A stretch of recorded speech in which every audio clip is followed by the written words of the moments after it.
So the actual interview itself, first impressions are really crucial. I've interviewed probably 1,000 or so apprentices previously, and a lot of senior staff as well. And we still get some people turn up 45 minutes early for an interview, or half an hour early for an interview. Now, as an interviewer, that puts me under pressure. I think they're waiting. I don't want to waste their time. I need to see them, but I'm trying to manage my workload at the same time. And that can put pressure on me. Or you could be sat waiting, and then you've got to think about your body language in that situation. So 10 minutes early is a really good time to arrive for an interview. You can arrive half an hour early and go wait somewhere nearby, so you feel confident, you feel happy, you feel settled, you feel ready, but don't go in until 10 minutes early. That means you're showing that you're punctual, and also that it's a good time, you're not putting them under pressure. Give them a firm handshake, whoever it is, and observe their surroundings. So while you're in the waiting area, what's on the notice board? What's the receptionist like? What are the people in the room like? Because that way, it will give you a really good feel for the interview and what kind of people they're going to be that you're going to be talking to. Sit still during the interview. I've had someone stand up in an interview and pull their trousers right up above their waist while I was interviewing them before. And it made me feel awkward. But just because they're uncomfortable. But sitting still, hands in a nice position on the desk is usually quite good. If you're swinging on your chair or you're playing with your hair, it can come across a little bit off-putting and make the interviewer forget which question they're at, and you want to put them at ease. So just try and sit still, comfortable. I wouldn't necessarily say right up straight, but professionally sat is really important, and think about that consciously while you're going through it. Keep effective eye contact as well as using positive body language. So they say something like 60% or more, I can't remember the exact figure, but a lot of communication is lost when you have a phone call with someone because you haven't got your body language or your eyes to demonstrate what you're talking about. So really notice that. Give them good eye contact. It's not like staring them dead in the face, but have good eye contact with them. And the body language, I did say sit still, but if you're, as I'm doing at the moment, you're talking, you can move your hands professionally, it shows that you're engaged. But body language and eye contact are really important parts of an interview. It just shows that you're comfortable there, you want to be there, smiling, showing that you're interested. Can really be done through body language and eye contact, and there's some awesome videos on YouTube for that as well. So questions at the end. As I said, this is really important. People forget this, and I've done a lot of interviews myself, and I've given people loads of information, but there should always be questions.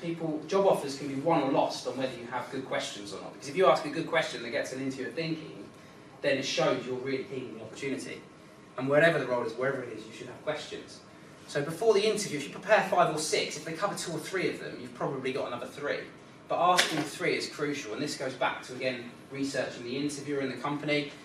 But these questions should demonstrate your enthusiasm for the role. So they could be about the job description.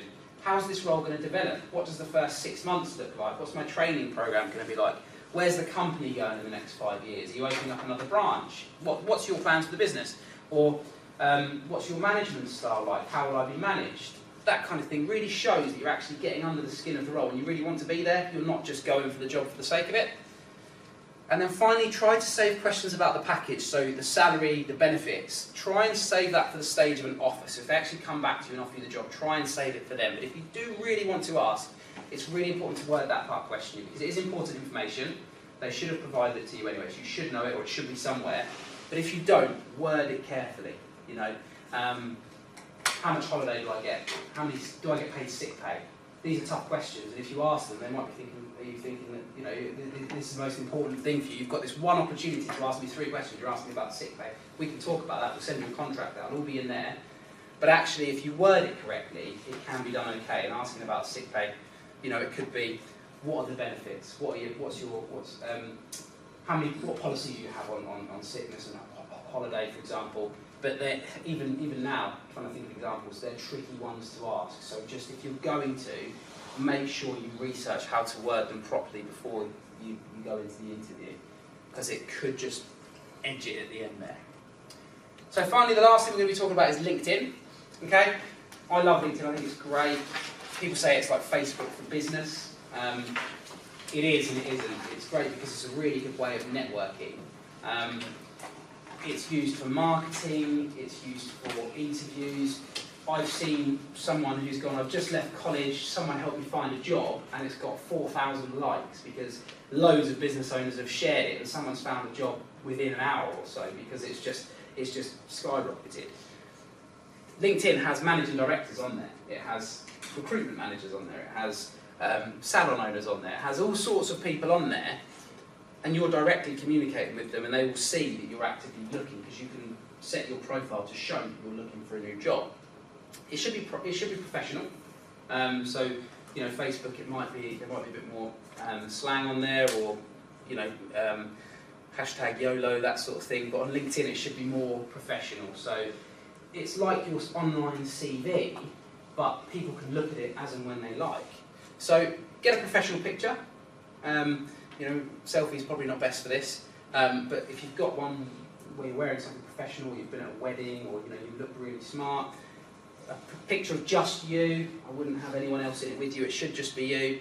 You should have a well-written work history, and by well-written, I don't mean, you know, War and Peace. I just mean so that it's clear if you've got work history. Or if you've just been at college and school, that's fine, but have a good list of that education, and spend some time on it. Write some words. So for my studies, one of the extracurricular activities was to do some work experience, and this is what I did. That's really important, because that's something that a hiring manager might be looking for. Search for jobs on there, so you can actually search for jobs on there. Add prospective employers, because people just fire out LinkedIn connections regularly. So you can actually search, if you've seen a company that you really want to work for, you're certain this is where you want to spend your career, or even if it's one that you think might be a nice place to work, you could find the owner of that business, or the managing director, or the hiring manager, and you could add them and say, "Hi, I've just sent my CV to you, really interested in the role, please let me know if you'd like to know more information." And then they might get back to you. It shows you're interested, it shows you're following it up. It's doing more than what other people might do, than just sending a CV and hope for the best. And post updates on your job search. So, first post should be, applying for a job today, really hoping to get a job in accounting. Really hoping to get a job in a beauty salon. First interview today, went really well, really hoping I get the job. Didn't get that job this time, but I've applied for another one, I'm really hoping for it. And all it will do is it will just give you a good presence on there to show people that you're actively looking and that you're taking this seriously. And that's really important. Research. This is the other thing it's great for, because on LinkedIn you can research all the information about the company. You can actually research who's in the job. So if the job's become available because someone's leaving, or because they're taking on a second person in this role, you can actually research that person and find out what they've done before and how you can relate to that, or how you could add value to that. What could you do differently? It will give you a good feel for that. You can research the employer, or the hiring manager, as we said, and you can even research how many employees it has, company values. It's a really good hub for all of that information, so I'd really recommend creating a LinkedIn profile, keeping it updated, and yeah, using it for helping you with your search. That's the end. Has anybody got any questions?